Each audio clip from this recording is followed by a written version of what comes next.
Welcome to Turn 1, a Formula One podcast.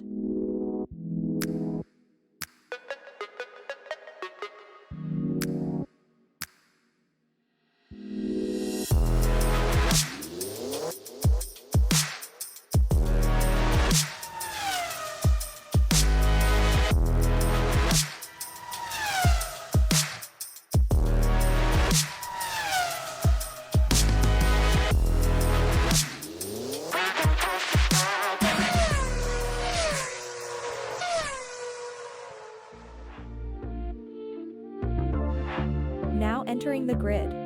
Here are your hosts, Thomas and Jeremiah. Welcome back to another episode of Turn 1, a Formula One podcast. We're your hosts, Jeremiah and Thomas. Today we have an interesting episode for you, as we're going to be going over the 1984 Dallas Grand Prix. What a disaster this thing was. Not the best look for Dallas, I gotta be honest. Where do we even start? I don't know. So this kind of ties back to what we started talking about when we started the podcast, which was we wanted to do some historical deep dives on crazy events. And because we are from the DFW area in Texas, the Dallas-Fort Worth area, we thought, why not look at some races that failed? And what better to start with than this horrific 1984 Dallas race? I guess we can start with the backstory as to like what the scene is. Why would they come to Dallas? Why would that be a U.S. race? Was Dallas even F1 fans? So to your knowledge, in the U.S., it still wasn't a big deal, right? Formula One. No, not at all.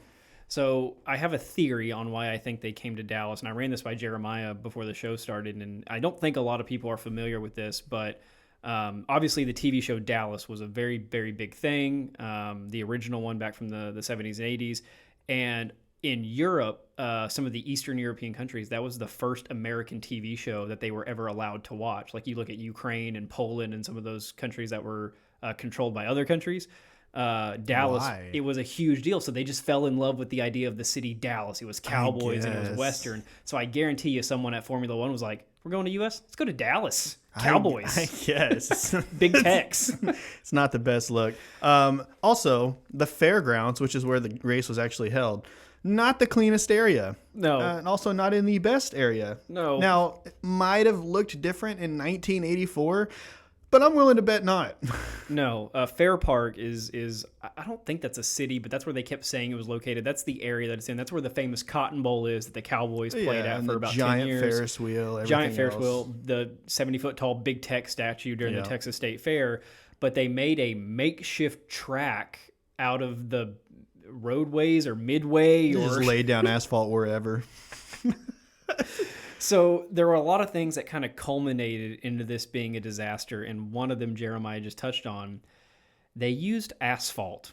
Now, like half of the track was concrete, which is probably what an F1 track should be made out of, and then the other half was made out of asphalt from the start. Now, we should add a little bit of context. This race was held on July 8th, 1984. Yep. For those of you that are not familiar with Texas in the middle of July, 100 is a pretty average day. Yeah, it's not surprising to go over 100, and it's not surprising for it to be super humid. And so not only are you starting to worry about how, if you had a full concrete track, I wouldn't worry about it. But the fact that they were using asphalt is the main concern. Why would this thing not be made out of concrete?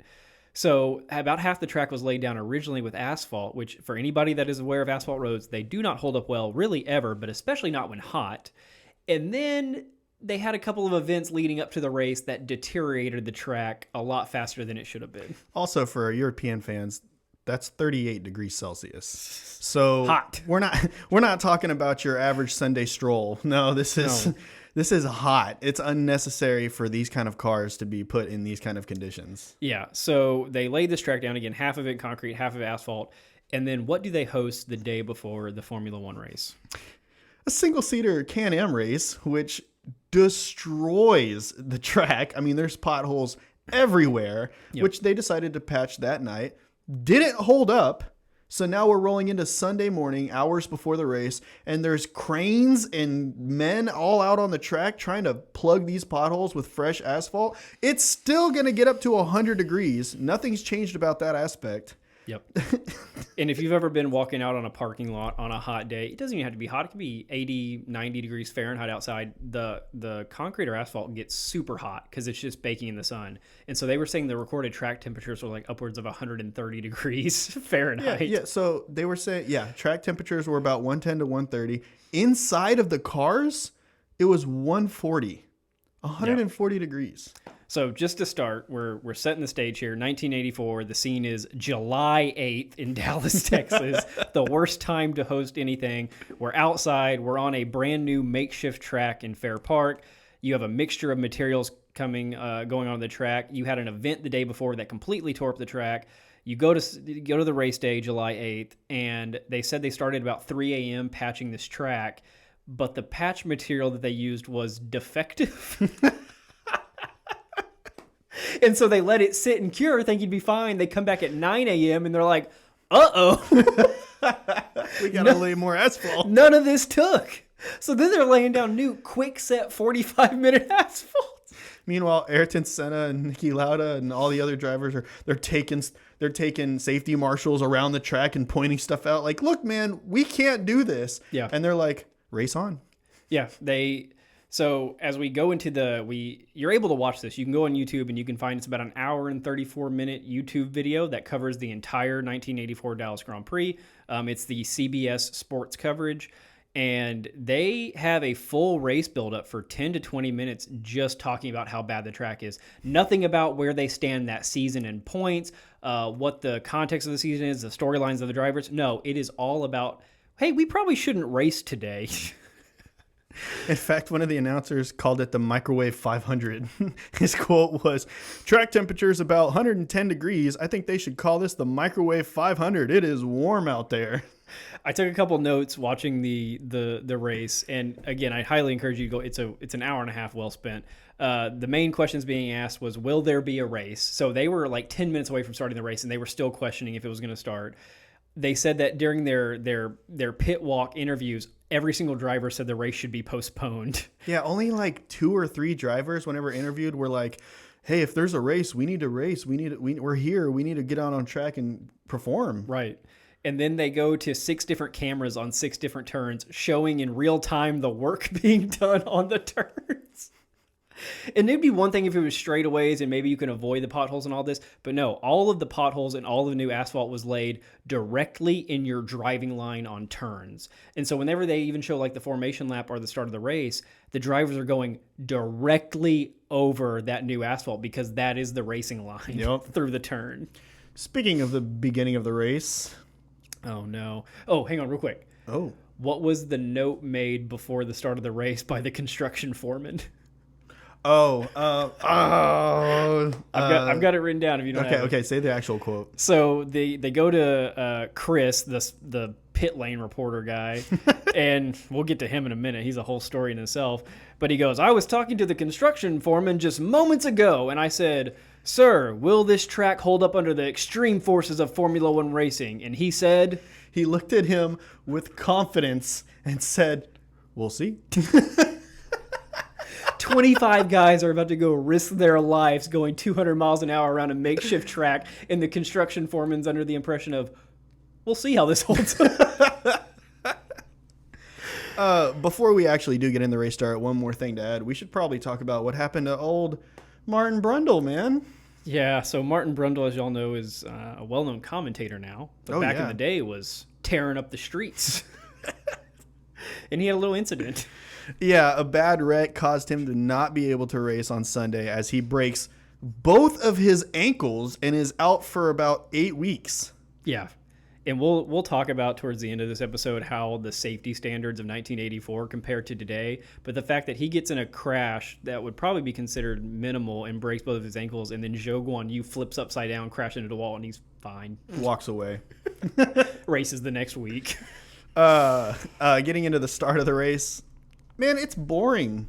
The way that they did everything back then, there's no person yelling, oh, it's lights out and away we go. There's no energy at all. In fact, instead of like the 5 lights, like bang, bang, bang, bang, bang, and then out, and then all the drivers take off. No, they just got a traffic sign up there. No. Just, And again, we don't know too much of the context of the 1984 season because they didn't tell us any of the context of the 1984 season. They just talked about how bad the track was. They do the formation lap, and that's where you kind of figure out that, hey, there's 25 drivers in 1984. I think there was actually 26, but one of them, was it Brundle that didn't race? Right? But there's 26 that could line up. So there was 27, and Martin Brundle couldn't line up. So there was 26 that actually did line up for qualifying. However, for the actual race, 25 started. 25 started. Okay, so adding another. So you see that there's more cars than there is today. And they do a formation lap, very similar today, and they go around at average speeds. They aren't really heating up their tires, so scared. It doesn't seem like they really know about tire heat yet. And then they start getting lined up, and when I say they start, like the leaders start lining up on their grid spots, and the race goes. Like, I don't think the guy in 20 through 25th was lined up on the grid fully. No, and here's the best part. The straightaway where the race starts, where they decided to put the grid, it was so long because of how many cars there are that behind the grid in the last couple spots, it starts to curve. Behind a curve. It starts to go on a curve. So they're starting this race turning. And all of the barriers. It's not like today where you have the Armco safety barriers and buffer zones, and you have the runoff areas. Every side of the track is a concrete wall And a giant fence. So the guys in the back that are sitting literally 6 inches off the ground, they don't know what's going on. Not a clue. Because they're around a turn. That was great. Yeah, but they start the race. And again, it's not like today where it's lights out and away we go. It wasn't even a signature call back in the day of like, and we're off, or the race has started, or we're going. Literally no one said anything when the race started. The light turned green. They took off kind of fast. It wasn't like the starts that we have today. And I was like, is this another formation lap? Yeah, and the announcer just goes, and we are approaching turn 1. Like, what? Gosh. Are we racing? And then I see them kind of moving around like, I guess we're racing. Yeah. Dive into it a little bit. So there was a lot of legends that actually raced in this race. I didn't realize how many careers overlapped in this Grand Prix. Yeah.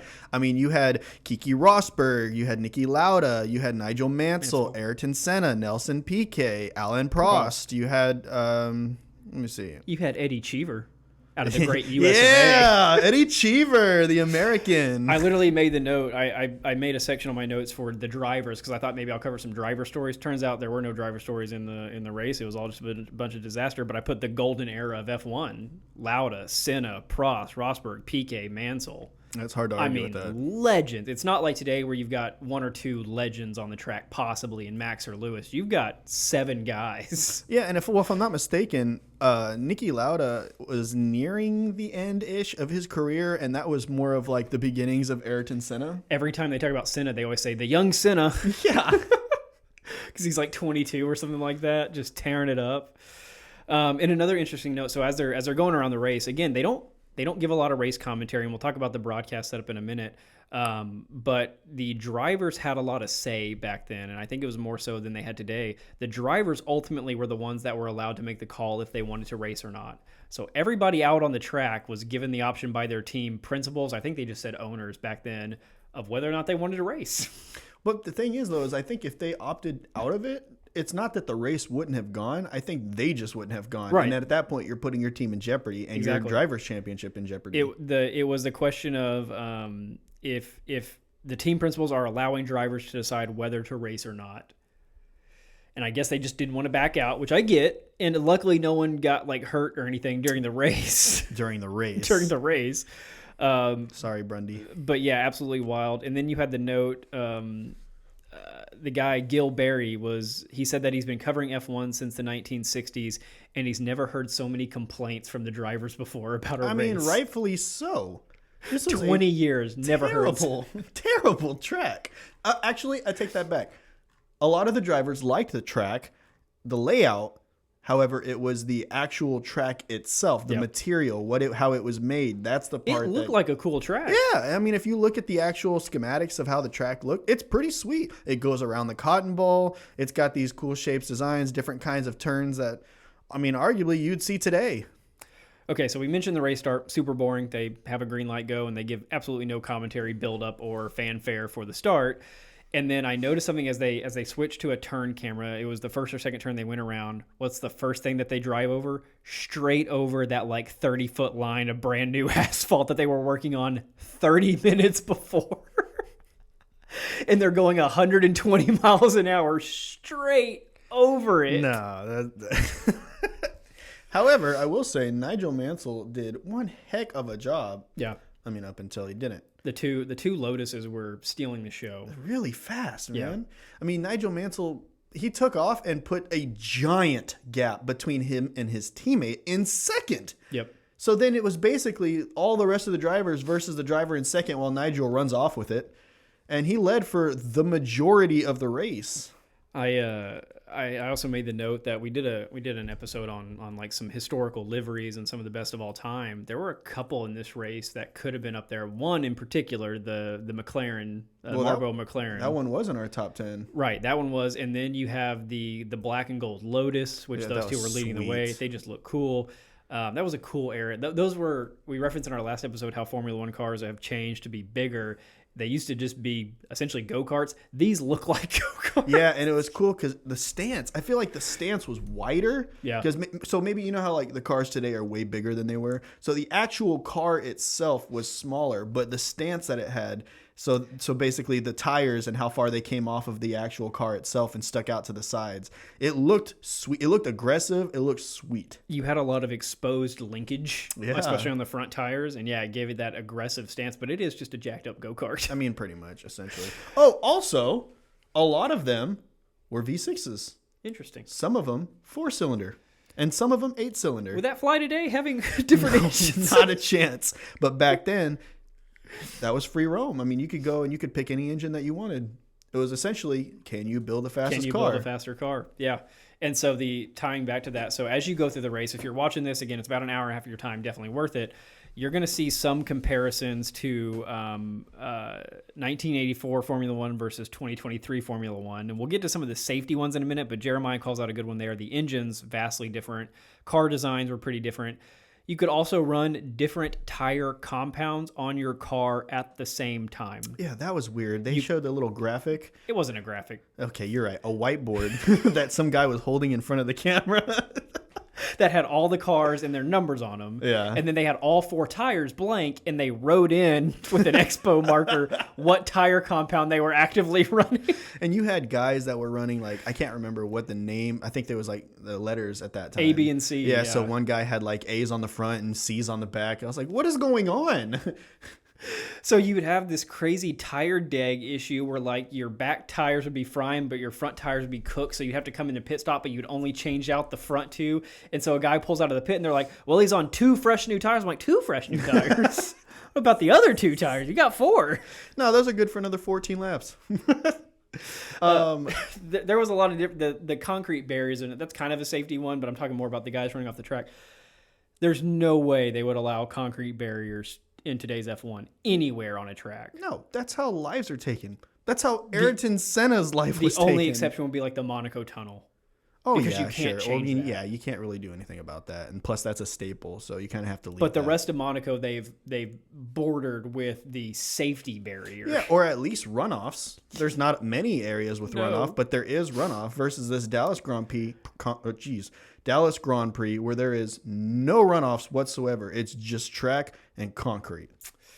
Back to the race a little bit. I started making notes, and I don't have an order to these other than they're chronological to the race, but there's a lot of retirements. How many total retired from the race? 17. So, yeah. Only 8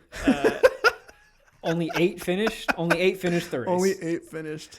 So you have a lot of guys running off. You have a lot of guys retiring early, and the early retirements aren't super action-packed. They would hit a wall and break a wheel off. Sure. They would crash into. There was one safety barrier, which at the time was just a pile of tires. You had one guy go get stuck into that. Yeah, so there was a perfect little opening, and he slides right into wedges the tires, and you can't move. So I have Francois. I'm going to butcher the last name, but Francois Hesneau. Out of France for the Renault team. He retires, and then here's where I note the first instance of some safety concerns. all caps, runs across the track.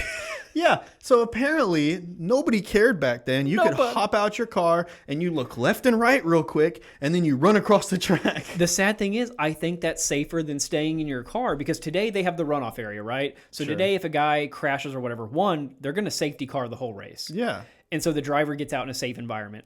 But if the driver's able to pull off the road, they don't crash, they just have a car issue or whatever, they slide off into a runoff area, they can get off and they're immediately off the track, off the runoff area. Back then, again, the track was bordered with a concrete barrier. So this is where we get into some of the disaster of the Dallas Grand Prix. When you have 16 guys or whatever retiring, you start piling up some incidents on a very small area. So this Francois guy retires, runs across the track. He had his front left tire broke. No flag, no safety car.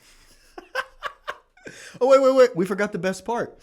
They just leave the car on the track. This was the first car left on the track. Again, exactly where he broke the tire off. Yeah. And it just stays. Right there. You know why it stays there? Because the whole track is covered in concrete barriers, and they don't have the equipment to move those concrete barriers to get the car off the track. Nope. So there's no marshals on the side of the track waving flags. There is a safety car, which we'll get to later, but they don't break it out for this. No, car stopped on track, guy running across the track, jumps through the fence. Fine. He's like, you know what? He was nearing the back anyway. Nobody's going to pass him. Yeah, It's no fine. one cares. It's fine.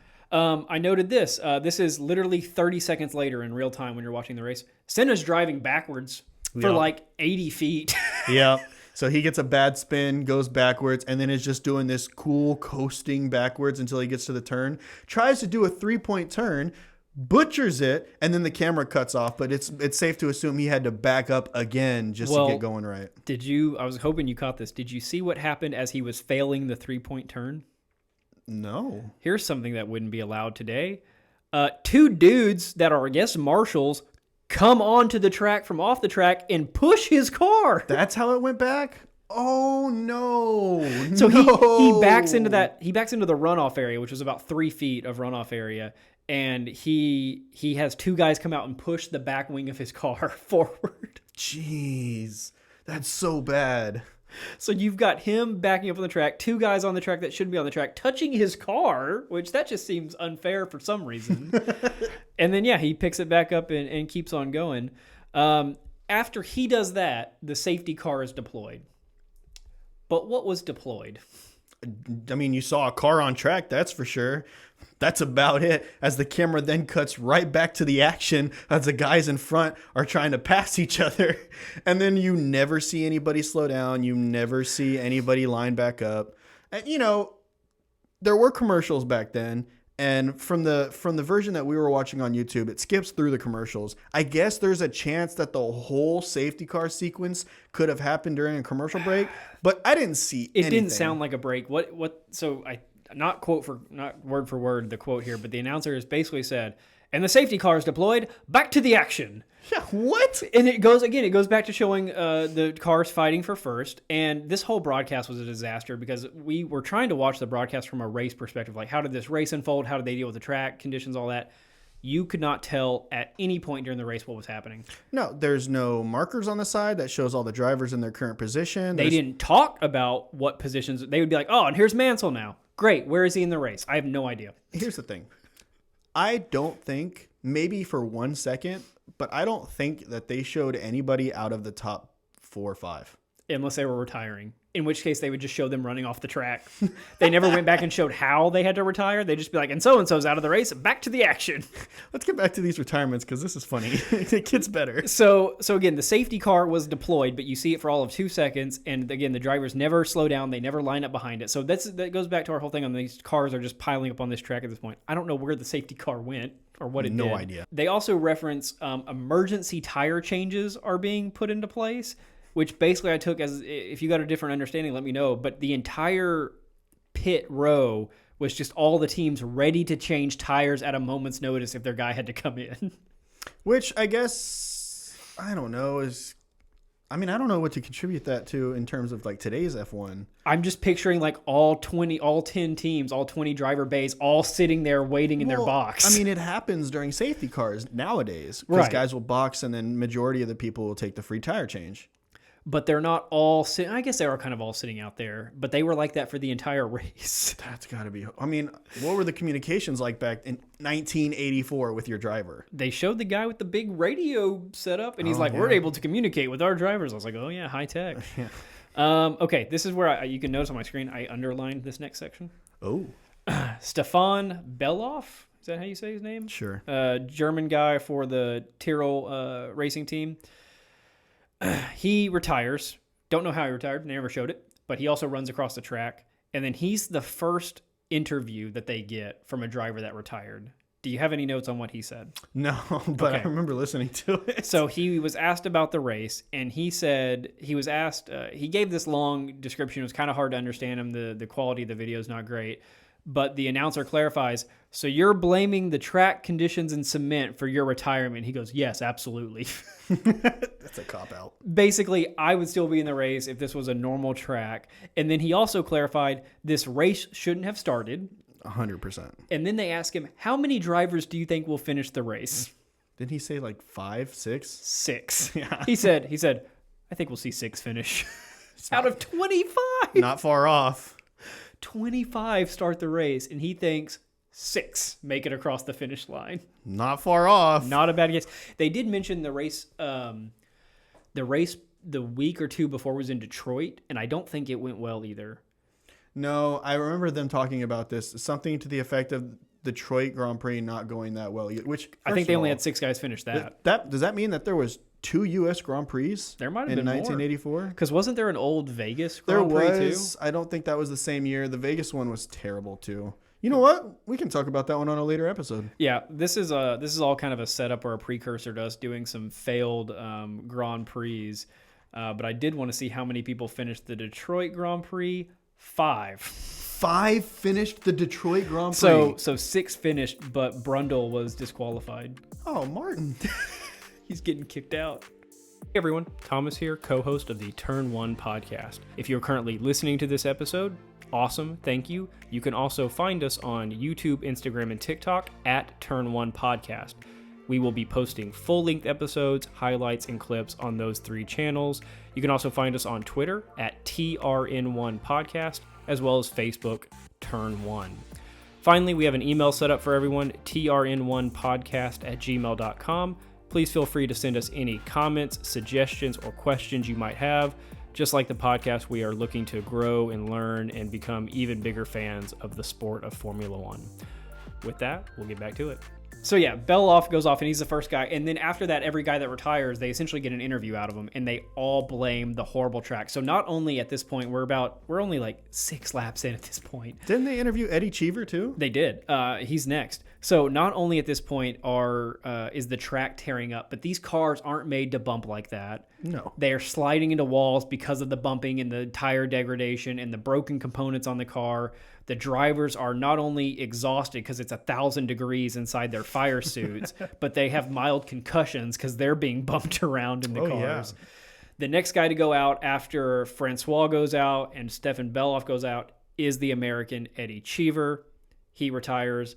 No idea how he did. I think he scraped the wall. So, for one, Eddie actually had to retire on lap 8. And then Stefan actually in lap 9. Oh, so yeah, I got the but interviews they didn't get to him though because he had to come back to the pits and then they had to find him. So they interviewed Stefan first. It's only a lap later. Eddie spun off. Took off. Why not? I think I know why. So he was also asked about track conditions and he said it's worse than driving in the wet weather. Yeah. He said certain parts of the track are basically pebble. Which is that melted asphalt and probably the broken up concrete that we were talking about earlier. I don't know how prevalent asphalt is in the rest of the world. In the U.S., at least in the southern states, it's pretty common. I don't know why we should do concrete for everything, but it is cheaper. I guess that's why. But when you're building a Formula One track, you really shouldn't go with the cheapest option. Nope. You should probably go with the more expensive option. Especially when you're trying to bring a sport that's not in your country to your country. But if you're familiar with asphalt, look at it and you can basically see that it's just packed together pebbles really tight. Mm-hmm. And you have cold patch asphalt and then you have hot like tar like asphalt.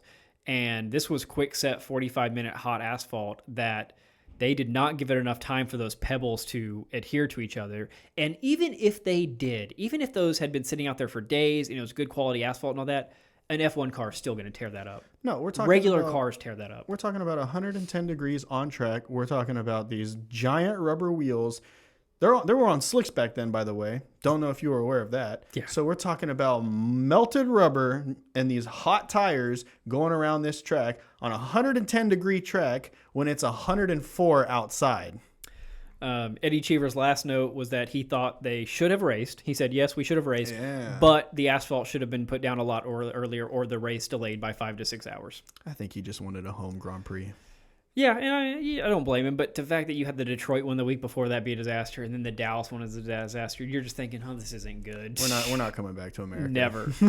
I took a little break from the race action at this point. Again, we're only like 10 to 12 laps in at this point. We're not going to cover much of the race details, but we're going to cover a few more of the retirements. I took an interesting side note here. I put interesting note on teamwork. They go back to Chris, whatever his name is, the sideline reporter wearing plaid shorts, which, boy, the 80s were a wild time.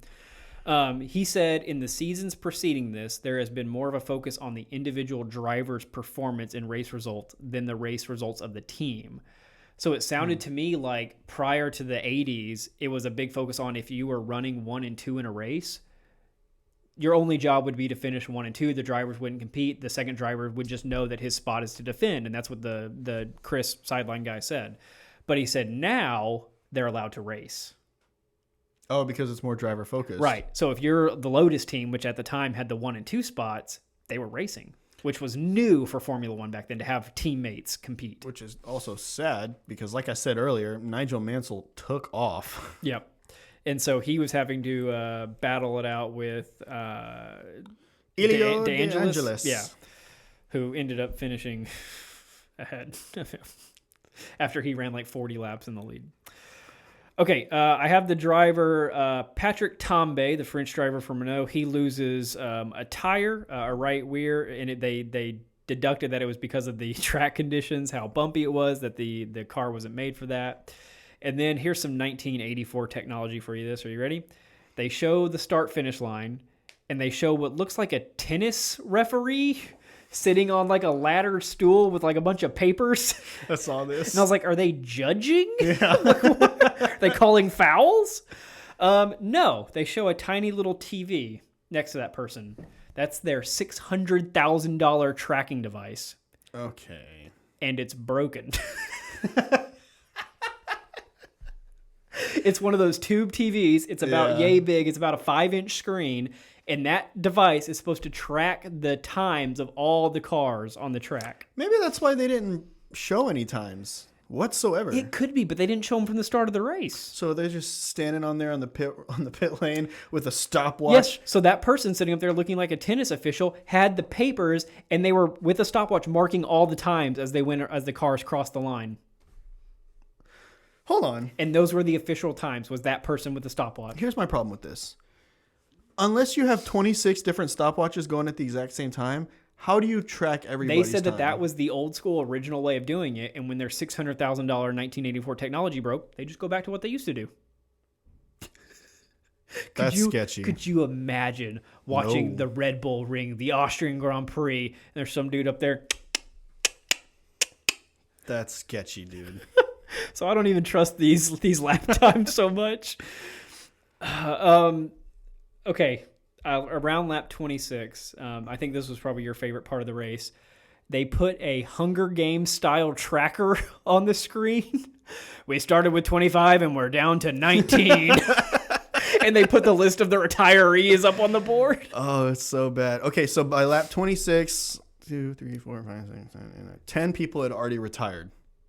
Yeah, close to it. So at lap 26, they showed the graphic at 26 started, 19 remain. The next time they showed the graphic, they have 10 out, which wasn't that long later.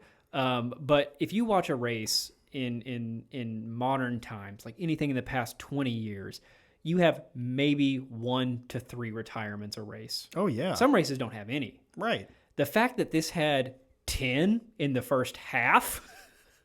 That's half your field. Not even the first third. Yeah. And all But It's not a good it look. made me think of watching the Hunger Games when they put the people's names and pictures up on Yeah, the and slowly just put a red X over their a name. cannon fires off. Yeah. I also noted at that point what you mentioned earlier. The TV broadcast shows the different driver tire compounds on a whiteboard. Man, 1984 was wild. All of the graphics, or quote unquote graphics, that actually came about in this race, they're whiteboards, they're pieces of paper, they're just some dude talking, and there's nobody to bring him in. He just kind of stands there for a little bit, and then he starts talking. Yep. And then afterwards, they don't really have a send off to send it back to the studio, so he just kind of stands there in silence before the guy picks it back up. Who's the modern? Is it Ted, the modern like pit lane reporter guy for F1 Sports? Ted Kravitz. Oh yeah. So back then that was Chris Economaki or whatever his last name was. That dude is just I'll give him credit. He's in the middle of the action. He's just standing, not like in like pit lane in the garage. I mean, basically, he's just standing in the road. Yeah, right in the middle. I'm standing here watching these guys, and he's got to get out of the way of a car that's driving by. Jesus. I have that he's wearing his plaid shorts, which looked very yellow. And he's also being weird to women. Yeah, very creepy, as he then goes to interview some random woman in the middle of the pit lane. Talks to this woman. He's like, "Oh, I thought you were Italian. Where are you from?" She's like, "I'm from Dallas." He's like, "What brings you out here to watch these guys race?" And she's like, "I like Ferrari," or whatever she said, because who cares? And then he goes, "Which driver?" And she goes, and starts laughing, and she goes, "I just like Italians." What? Why is she being interviewed? Chris, why'd you go talk to her? Yeah, what's the purpose? You just talked to like 8 drivers in a row, and you thought you'd go take a break to talk to her? Meanwhile, we should add almost every single cut from the action, something big happens. Whether that be a lead change, somebody spins off, Alan Prost jumps 3 cars and is now almost trying to catch the leader. They come back from commercial break and they just have the camera fixated on somebody sitting against the wall, but then they cut away and never talk about who that was or why. That's another point. Nearing the end of this race, when there's just cars stacked all over the racetrack, there's one section where there's like 4 cars lined up. The drivers are just chilling there. I don't know if you saw that. One dude's just sitting there, leaned back, drinking some water. One dude's just sitting there watching the race. They're on the barricade. Yeah. That the drivers can hit. Yeah, just sitting there. Just sitting there. So let's approach the end of the race. This was probably the craziest. Again, there's like 10 cars just chilling on the track at this point. But then you have a series of a couple events happen. One, Palmer, Jonathan Palmer, British guy for the Ram Hart team, he retires and then just walks like 100 yards down the track because there's nowhere to leave the track. So he's just walking out. No safety car, no flags. That was an interesting note. Got his helmet off and everything, just walking. But here's the crazy series. The drivers make a parking lot in the middle of the track. So what's this guy's name? Michael Alboreto from the Ferrari team. Yeah. He's the first. He just pulls over. It doesn't look like he crashes or anything. Nothing broken on his car. He just pulls over to the side of the track, gets out, and he's done. And they're like, okay, whatever. Literally 10 seconds later, Prost pulls in right behind him, stops, and gets out. And they're like, oh, we guess Prost is out of the race. Yeah. Followed by 4 laps later, Niki Lauda comes around that corner and pulls ahead of him. Before that, what's his name? Terry Butson retires in front of Alboreto. So now you have 3 cars on the track. And then, Lauda. And then Niki Lauda shows up. So now at this point, you've got these guys flying around a corner going normal speeds for a race. Meanwhile, the second they crest the other side of the corner, there's 4 cars just stacked on the side of the road, just sitting there. And then the driver's just hanging on the wall. Did you hear the theory on why they think they all stopped there? No. They ran out of gas. Come on, dude. Are you serious? They said that was a regular occurrence. You know what? I heard them talking about this. Because of the heat, they were having a bad problem with the gas evaporating. Yeah. So a lot of these cars were left without gas and nearing the end of the race. And I wonder if, so say that you're Lauda, right? And you're the 4th guy to show up to the party. He was probably going around and he noticed that happening. And he's like, okay, I'm out of gas. I need to pull over somewhere. I'm going to pull over where every driver knows there's an issue. Yeah. Because the marshals aren't going to help you out. Well, they're not flagging any safety issues. No. And also, to be fair on that point, where they parked, they're coming out of a corner, and if you're trying to hit the exit properly to maintain speed, you're swinging wide right there. So that's really, they're on the inside of the line. So like if you were going around the track and stayed on the inside corner, stayed on that inside line, you would eventually run into them. But all of these guys are just zipping out wide because they're trying to maintain their speed. So they're just passing 4 cars stacked up on the side of the road. Also, from a car earlier in that track, at that same spot, a little bit further behind on the far left side, there's another car just sitting there, parked. So there's 5 cars in one section of the one turn, just sitting there the whole race. Nobody moves them. Nobody tries to get them off the track, and the drivers are just hanging. Yeah. Do you know what so I'm on the Wikipedia page for this race. They put either their time, which only 2 people show actual times, and then 4 or 5 people show plus however many times they were lapped. Some guys got lapped 3 times. But then they have your retired, how you retired. For Lauda, Butson, and Alboreto, they all put spun off. Those guys didn't spin off. No, but if they pulled over. Yeah, let's see. And then for Prost, they put puncture, which maybe he had a puncture. And he just decided to pull off there. I don't think that they knew what to put because they put that 12 drivers spun off. I think I only saw like 1 spin, and that was Ayrton Senna going backwards. Yeah. Everybody else was just pulled over. Yeah. But here again, like we talked about earlier, the only people that they showed were the people in the top 5, so we have no idea. For Tombe, he lost his right rear wheel. They put spun off. I'd call that a crash. Yeah. An accident. Yeah. Okay. We're coming up on the end of the race. Again, we have no idea what really happened in this race because there were so many retirements, so many tracks in the car. They never told you where anybody was in the race other than the race leader at the time. Yep. So I wish we could give you more context as to what was actually going on, but we can't. Here's what we can give you context on. Nigel Mansell. How did he finish the race? Well, Nigel Mansell's coming on the last straight, and they put in Wikipedia that he had a gearbox failure, and that might be true. I think he ran out of fuel. So this man is pushing his car. He's how far away from the start? 400 feet. 400 He's feet. 400 feet from this finish line, and they said if he can pass this line, they'll grant him the point. So he hops out the car. So yeah, I'll let you finish. Hang on. So I'm watching this, and he gets out of the car, and I think Talladega Nights, right? Like. They're just going to run across it. And he's like doing it for pride. And the fans are cheering and going crazy. And I was like, okay, this is just a cool little moment. Super sketchy, unsafe moment for him to be pushing his car down the track. But I was like, okay, he's just having fun with it. And then they say, if he can do this unassisted, he will get points. And I was like, so this matters? Like that counts? Like, so you're telling me the drivers could line up on the grid. And in theory, if they could push their car the entire distance of the race, they can physically push their car the whole race. And it counts. I guess back in 1984. Could you imagine seeing a driver get out and push? I mean, we've seen Lando do it, but it's because he was retired. Right. Not trying to finish the race. Anyway, getting back to it, he's 400 feet from the finish line. He's pushing, giving it everything he's got.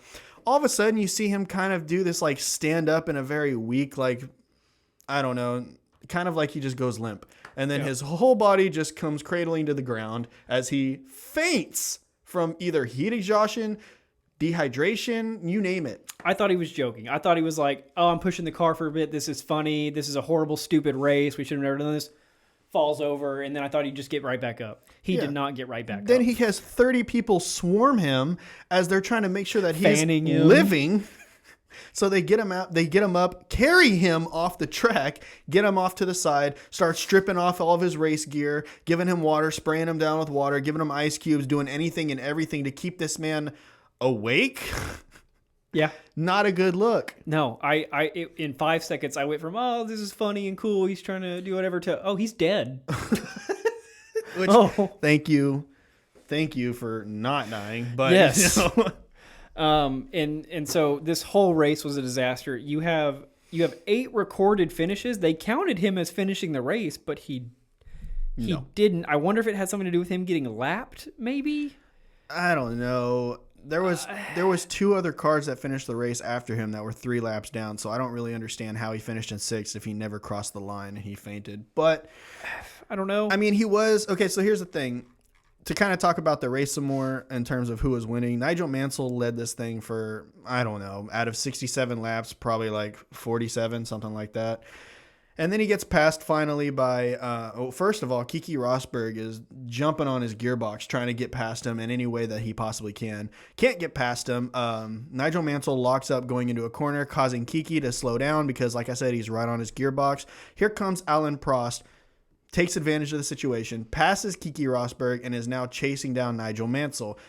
Finally gets him, makes the overtake, and now we have Alan Prost winning this Grand Prix, essentially. Until he, quote unquote, they had him for puncture, not spun off.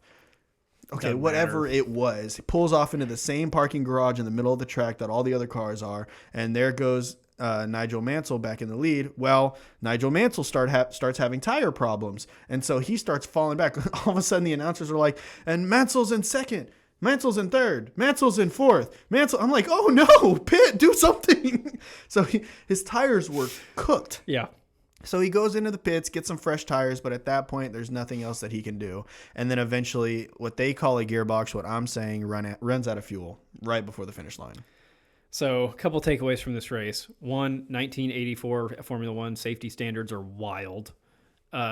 Two, they kind of butchered their chance for Dallas to ever get a race again. Never. I'm surprised that they came back to Texas at all. The fact that Coda is in Austin. I'm going to assume that they had several different, we want to see drawings of the track. We want to see all of your safety measures. We want to see what the track conditions are. And when do they host Coda? When? Exactly. October. When? November sometimes. But that's my point, is they had all of these prerequisites that they had to meet if they wanted to have another race in Texas, because that Dallas one was so bad. So bad. Again, highly encourage you to go watch it. It's an hour and a half well spent. You will see the crazy safety standards versus today, the horrible race start, the drivers doing nothing but complaining for the first 30 minutes of the broadcast about the track conditions. They show them actively fixing the track, which that's interesting to watch. You get to see Creepy Chris, pit lane reporter. Is that his nickname? It is for me. That dude he started out just kind of funny, like a character, Yeah. and then he got a little creepy. Which, why not add another late? It was a weird race. Not a boring race, it was a weird race. Oh, man. But again, we want to tie this into kind of a series. So I was, some immediate races that came to mind were the 2021 Belgian Grand Prix in Spa that ran a total of 2 or 3 laps under safety car, and then they awarded points. There was hours of build up to that being an issue. The race in Monaco last year where they had the 7 inches of rain on the track and then went out underway, and Lewis Hamilton was like, we should have never raced under these conditions. Yeah. And then if we go back to the 70s, 80s, and 90s, there's got to be the Detroit Grand Prix. I mean, for one, yeah, if there's 5 finishers, I got to know how that turned out. The one right before this. Yeah. So there's got to be several examples. So basically, if y'all know of any crazy failed Grand Prix, it doesn't have to be like the Dallas where they went somewhere one time, failed, never go back. It can be a regularly standing race.